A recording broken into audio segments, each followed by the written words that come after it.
Welcome back. This is chapter 5, section 4, the irrational numbers. All right. In this section, we're going to learn about and define the irrational numbers. We'll simplify some square roots, perform some operations with square roots, and then rationalize the denominator. All right. So the irrational numbers is a set of numbers whose decimal representations are neither terminating nor repeating. In other words, they are a number that can't be expressed as a fraction, like a rational number can. And so they are constantly having random appearances of digits after the decimal place. Common examples can include pi, e, and square roots of non-perfect square numbers. The principal square root of a non-negative number is the value for which we take the positive root. So the square root of 36 is 6. That's because the square root of 6 times 6 is 6 squared, and those undo each other. Not all squares roots are irrational. Just the perfect squares are rational. Everything else is irrational. A perfect square is a number that is the square of a whole number. Here are some examples: 0 squared, 1 squared, 2 squared, and 3 squared. The square of a perfect number is a whole number. The square root of a perfect square is a whole number. Let me say that better. There we go. Okay.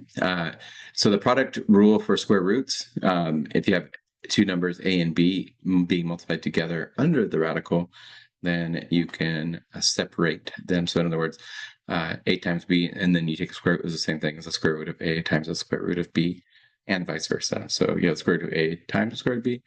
You can take the square root of their product. Some examples: the square root of 75 can be written as 25 times 3. And then separating those apart, you get the square root of 25 times the square root of 3. Well, the square root of 25 is a perfect square, that's 5. And the square root of 3 is an irrational number, so you have 5 times the square root of 3. 500 can be 100 times 5. 100 is a perfect square, so the square root of 100 times the square root of 5. We'll also write it as the square root of 10, which is the square root of 100. I said the square root of 10, but I meant the square root of 100 is 10 times the square root of 5.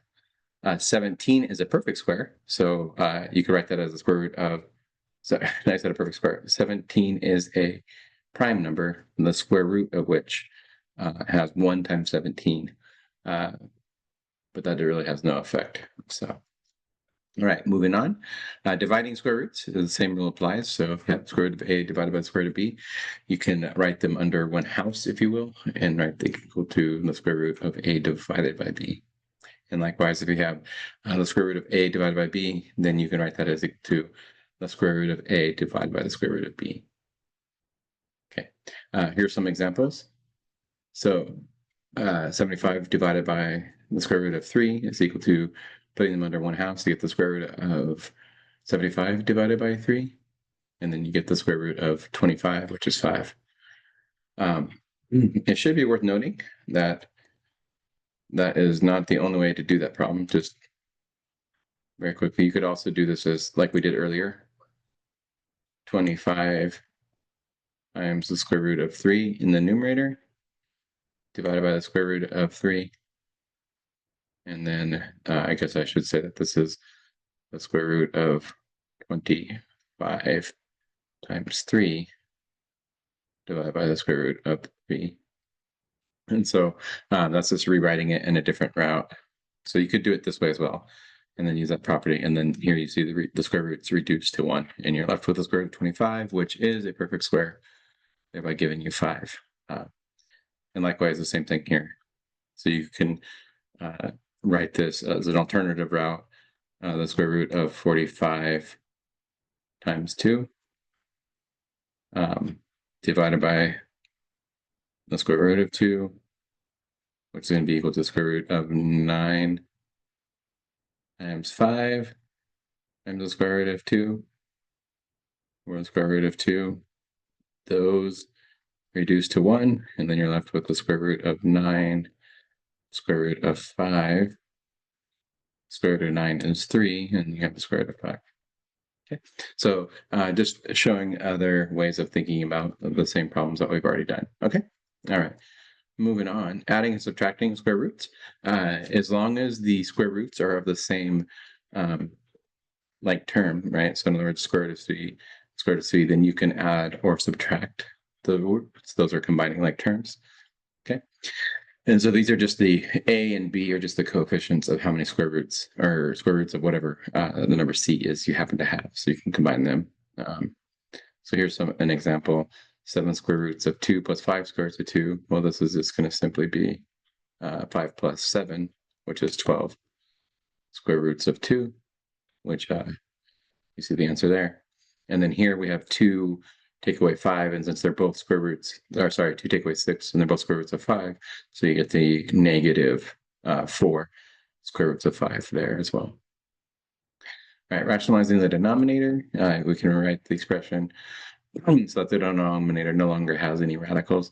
So this is for lots of reasons, primarily for simplification and cleaning up, so to speak. So here's an example. A is equal to 15 over the square root of 6, multiplying top and bottom by the square root of 6. That creates a perfect square downstairs. And so square root of that is 6, and 15 times 1 is 15. So you get 15 square root of 6 over 6. And then they have a GC D of 3. And so reducing top and bottom by 3, you get 5 over 2, or 5 half square roots of 6. Here, what we're doing is, of course, taking the radical of top and bottom from the property we saw earlier, and then rationalizing the denominator here, multiply top and bottom by the square root of 5. And so in doing that, we then get 15 on top and 25 on the bottom, and the square root of that, of course, is 5. Note that you could also do that before you did the root by just multiplying inside the radical by 5 over 5, in which case you get 15 over the square root of 25, which means then, of course, you get the square root of 15 over 5. Okay, so there's another option, another pathway, however it's making sense to you. Okay, all right, and so that does it for this this edition. I hope that was helpful, and I'll see you in the next video.